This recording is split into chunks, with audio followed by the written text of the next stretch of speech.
नमस्कार दोस्तों, आज हम गणित को स्टार्ट कर रहे हैं। जब गणित को स्टार्ट करने के बारे में सोच रहा था तो मन में विचार आया कि कहाँ से शुरू करें। तो शुरू करने के लिए दो चीज़ें दिमाग में आई कि गणित को अपन दो भागों में डिवाइड कर देते हैं, जिसका पहला भाग होगा बेसिक भाग। इस बेसिक भाग में क्या होगा कि गणित के अंदर जो चीज़ें हैं, छोटी छोटी चीज़ें हैं जो छोटी कक्षाओं में चलती हैं, वहाँ से प्रारंभ करें ताकि हमारे को गणित की बेसिक जानकारी पूरी क्लियर हो जाए, ताकि अपन आगे की स्टडी कर सकें। फिर दूसरा जो भाग होगा उसमें हम टॉपिक वाइज बात करेंगे। जैसे अगर अपन भिन्न संख्याओं की बात कर रहे हैं तो पूरे टॉपिक में भिन्न संख्याओं के बारे में जानकारी प्राप्त करेंगे, उसकी कंप्लीट जानकारी प्राप्त करेंगे। लेकिन बेसिक में हम यही जानेंगे कि भिन्न संख्या होती क्या है। इसके बाद में दूसरा विचार था कि ये किसके लिए उपयोगी होगा। अगर बेसिक की बात करें तो बेसिक कक्षा 4 से लेकर कक्षा 10 तक जो विद्यार्थी पढ़ रहे हैं उनके लिए बहुत महत्वपूर्ण है, क्योंकि कक्षा 3 तक अपन जोड़ बाकी गुणा भाग करना बच्चों को लगभग सिखा देते हैं।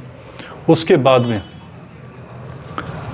कक्षा 4 से ये जो छोटी छोटी बातें हैं कि परिमेय संख्या क्या है, भिन्न संख्या क्या है, त्रिभुज क्या होता है, समबाहु त्रिभुज क्या होता है, समलंब चतुर्भुज क्या होता है, समांतर चतुर्भुज क्या होता है, ये जो जानकारी है ये हमारे सभी बच्चों को जानकारी होनी चाहिए। इसलिए कक्षा 4 से लेकर कक्षा 10 तक सभी के लिए महत्वपूर्ण है। उसके बाद जो साथी प्रतियोगिता परीक्षाओं की तैयारी कर रहे हैं उनके लिए भी उपयोगी है। आजकल प्रश्न ऐसे पूछे जाते हैं। किसी कंपटीशन के अंदर गणित के पेपर में मैंने प्रश्न देखा था कि एक किस तरह की संख्या है, भाज्य संख्या है, अभाज्य संख्या है, ना तो भाज्य है ना अभाज्य है। तो इस तरह के जो प्रश्न आ रहे हैं वो छोटी छोटी कक्षाओं में से आते हैं, जिन पर अपन इतना ध्यान नहीं देते। तो ये प्रतियोगिता परीक्षा की तैयारी करने वालों के लिए बहुत उपयोगी है। ज़्यादा समय नहीं लगता, एक बार देखने में उनको अच्छे से समझ में आ जाएगा। और किसके लिए उपयोगी है? जिनके बच्चे विद्यालय में पढ़ रहे हैं, अर्थात पेरेंट्स हैं या गार्जियन हैं, उनके लिए भी उपयोगी है। क्योंकि छोटी कक्षाओं के बच्चे घर पे जाके ज़रूर पूछ लेते हैं कि भाज्य संख्या किसे कहते हैं, सबसे छोटी भाज्य संख्या कौन सी होती है, सबसे छोटी अभाज्य संख्या कौन सी होती है। तो ये जानकारी जो बेसिक जानकारी है, अगर मैं यूँ कहूँ कि कक्षा 1 से लेकर 8 तक की या कक्षा 1 से लेकर 10 तक की जो किताबें चलती हैं वो बेसिक से संबंधित होती हैं। वो जानकारी हर विषय की, ओनली सिर्फ गणित की नहीं, चाहे विज्ञान हो, चाहे हिंदी हो, चाहे अन्य कोई भी विषय हो, सभी की जानकारी हमारे को सबको होनी चाहिए। तो पहले हम गणित में शुरुआत करेंगे सिर्फ बेसिक की। बेसिक पूरा होने के बाद हम शुरुआत करेंगे इसकी टॉपिक वाइज।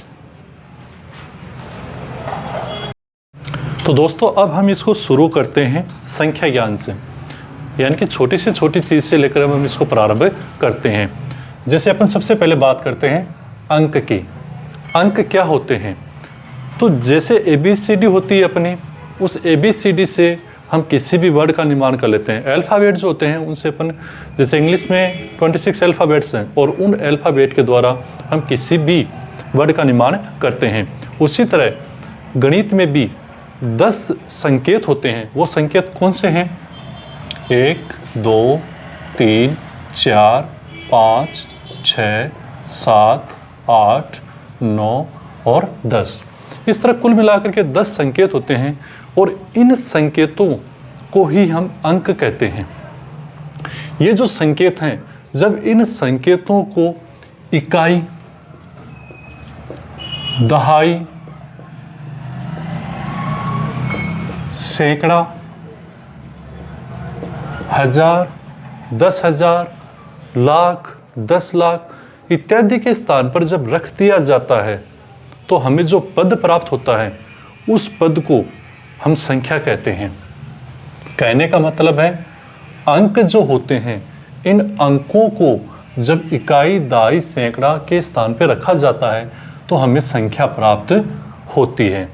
जैसे मैं इकाई के स्थान पर रखता हूँ 2, दहाई के स्थान पर रखता हूँ 1, सैकड़ा के स्थान पर रखता हूँ 3, हजार के स्थान पर रखता हूँ 5, 10,000 के स्थान पर रखता हूँ 1। तो यहाँ पर मेरे सामने ये संख्या बन गई और ये संख्या है 15,312। इस तरह से अंकों से संख्या का निर्माण होता है। अगर ये अलग अलग देखेंगे तो ये अंक हैं, तो अंक और संख्या में अंतर समझ में आ गया होगा। अंक कुल मिलाकर के 10 अंक होते हैं गणित में, और इन 10 अंकों के द्वारा बड़ी से बड़ी और छोटी से छोटी संख्या का निर्माण किया जा सकता है। इसके बाद में आता है अंक का शुद्ध मान। किसी भी संख्या में किसी भी अंक का शुद्ध मान क्या होता है? जैसे अपने पास में संख्या लिखी हुई है 15,312। इस संख्या में 3 का शुद्ध मान 3 ही होगा, यानी कि इसकी फेस वैल्यू जो होगी, 3 की फेस वैल्यू जो है, शुद्ध मान जो है वो 3 ही होगा। अगर मैं बात करूं 1 की, तो 1 का शुद्ध मान 1 ही होगा, यानी कि किसी भी संख्या में किसी भी अंक का शुद्ध मान उसका अपना खुद का मान होता है। जैसे अगर बात करें 5 की, तो 5 का शुद्ध मान 5 ही होगा। इसके आगे हम बात कर लेते हैं अंक का स्थानीय मान। किसी भी संख्या में किसी भी अंक का स्थानीय मान कैसे होता है? जैसे अगर अपन बात करें 3 की, तो 3 कौन से स्थान पर है? इकाई, दहाई, सैकड़ा, यानी कि सैकड़ा के स्थान पर है 3, यानी कि ये 3 जो है वो 100 से गुणा है, सैकड़ा से गुणा है, तो इसका स्थानीय मान हो जाएगा 300। तो किसी अंक का स्थानीय मान ये होता है कि वो कौन से स्थान पर है। जैसे मैं बात करूं 5 की, तो 5 जो है वो 1000 के स्थान पर है, यानी कि इसका स्थानीय मान जो होगा वो होगा 5000। अगर पूरी संख्या की अगर अपन बात कर लेते हैं तो इसके स्थानीय मान कैसे लिखेंगे? यहाँ 2 का स्थानीय मान इकाई के स्थान पर है, इसलिए 2 ही है। 1 का स्थानीय मान दहाई के स्थान पर है, इसलिए 10 है। 3 का स्थानीय मान सैकड़ा के स्थान पर है, इसलिए 300 है। 5 का स्थानीय मान 1000 के स्थान पर है, तो इसका स्थानीय मान हो जाएगा 5000। 1 का स्थानीय मान 10,000 के स्थान पर है, इसका स्थानीय मान हो जाएगा 10,000। इस तरह आगे भी हम स्थानीय मान को लिख सकते हैं। तो अभी अंक का शुद्ध मान यानी कि फेस वैल्यू ऑफ डिजिट्स अपने को समझ में आ गया कि किसी भी अंक का शुद्ध मान उसका अपना खुद का मान होता है। इसी प्रकार अंक का स्थानीय मान यानी कि कोई अंक संख्या में कौन से स्थान पर है वो उसका स्थानीय मान कहलाता है। इसके आगे हम देखते हैं प्राकृत संख्याएं। प्राकृत संख्याएं यानी कि वे संख्याएं जिनसे हम गणना करते हैं, गिनती गिनते हैं।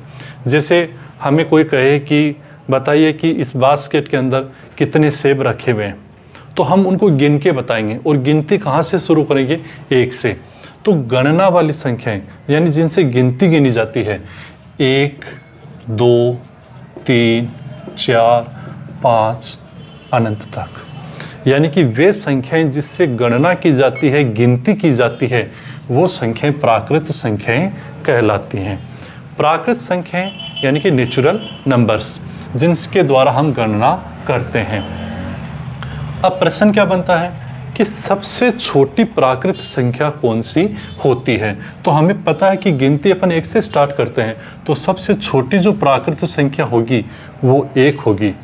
अगर पूछे कि सबसे बड़ी प्राकृत संख्या, तो वो हम नहीं बता सकते, क्योंकि गिनती कहीं तक भी गिनी जा सकती है, कितना भी लंबा आप लेके चले जाओ, तो सबसे बड़ी प्राकृत संख्या कभी नहीं पूछेगा। पूछेगा तो ये कि सबसे छोटी प्राकृत संख्या कौन सी होती है, तो वो हमारा आंसर होगा 1। इसके आगे हम देखते हैं पूर्ण संख्याएं। पूर्ण संख्याएं यानी कि होल नंबर्स। ये होल नंबर्स क्या होते हैं? जब प्राकृत संख्याओं में 0 को भी शामिल कर लिया जाता है, प्राकृत संख्याओं में 0 को भी शामिल कर लिया जाता है, तो हमें पूर्ण संख्याएं प्राप्त होती हैं। दोनों में अंतर क्या है कि ये 1 से प्रारंभ होती हैं और इसमें 0 भी आ जाता है। अगर ये पूछा जाए कि सबसे छोटी पूर्ण संख्या कौन सी है, तो हमारा आंसर होगा 0। क्यों? अगला प्रश्न, सबसे छोटी यही है। इसका आगे अगर प्रश्न पूछा जाता है क्या सभी प्राकृत संख्याएं पूर्ण संख्याएं होती हैं? तो उत्तर होगा हाँ, क्योंकि सभी प्राकृत संख्याएं पूर्ण संख्याएं भी होती हैं। अगर क्वेश्चन आ जाता है क्या सभी पूर्ण संख्याएं प्राकृत संख्याएं होती हैं, तो उत्तर होगा नहीं। क्यों? क्योंकि जीरो इसमें शामिल है और प्राकृत संख्याओं में जीरो नहीं होता। ऐसे ही अपने आजकल परीक्षाओं में प्रश्न पूछे जाते हैं। अगला है पूर्णांक संख्याएं। जब पूर्ण संख्याओं को धनात्मक और ऋणात्मक चिन्हों के द्वारा दर्शाया जाता है तो उन्हें हम पूर्णांक कहते हैं। इधर की तरफ जाते हैं तो संख्या छोटी होती जाती है, इधर की तरफ जब चलेंगे तो संख्या छोटी होती चली जाएगी, और इधर की तरफ चलेंगे तो संख्या बड़ी होती चली जाती है। तो पूर्णांक संख्या कौन सी हुई? अगर इसमें कैसे प्रश्न पूछता है, क्या सभी प्राकृत संख्याएं पूर्णांक संख्याएं हो सकती हैं? बिल्कुल हो सकती हैं। क्या सभी पूर्ण संख्याएं प्राकृत संख्याएं हो सकती हैं? बिल्कुल हो सकती हैं। लेकिन क्या सभी पूर्णांक संख्याएं पूर्ण या प्राकृत संख्या हो सकती हैं? तो उत्तर होगा नहीं हो सकती। यहाँ से हमें पता लग जाता है। आगे हम देखते हैं परवर्ती संख्या। परवर्ती संख्या क्या होती है? किसी भी, चाहे प्राकृत संख्या हो, चाहे पूर्ण संख्या हो, चाहे पूर्णांक संख्या हो, जब इनमें एक जोड़ दिया जाता है, जब किसी भी संख्या में, प्राकृत संख्या में, पूर्ण संख्या में, पूर्णांक संख्या में एक को जोड़ दिया जाता है तो उसके आगे वाली संख्या प्राप्त हो जाती है और उसे हम कहते हैं परवर्ती संख्या।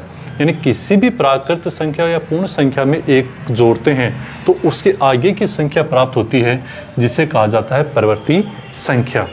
इसी प्रकार पूर्ववर्ती संख्या यानी उससे पहले की संख्या, तो किसी भी संख्या में से जब एक घटा दिया जाता है, किसी भी संख्या में से जब एक घटा दिया जाता है तो उसकी पूर्ववर्ती संख्या प्राप्त होती है। आगे है अभाज्य संख्याएं। नाम ही पता है, अभाज्य संख्याएं इन वे संख्याएं जो किसी से विभाजित नहीं होती हो। कैसे? जैसे मैं पहले संख्याओं की बात करता हूँ, 1, ये 2, ये 3, ये 4 और ये 5। अगर हम एक के गुणनखंड करते हैं तो सिर्फ एक ही प्राप्त होता है, इसका कोई दूसरा गुणनखंड नहीं है। इसी प्रकार अपन 2 के गुणनखंड करते हैं तो इसके 2 गुणनखंड प्राप्त होते हैं, 1 और 2। 3 के जब गुणनखंड करते हैं तो हमें गुणनखंड प्राप्त होते हैं 1 और 3। 4 के जब गुणनखंड करते हैं तो हमें प्राप्त होता है 1, 2 और 4। 5 के जब गुणनखंड करते हैं तो हमें प्राप्त होता है 1 और 5।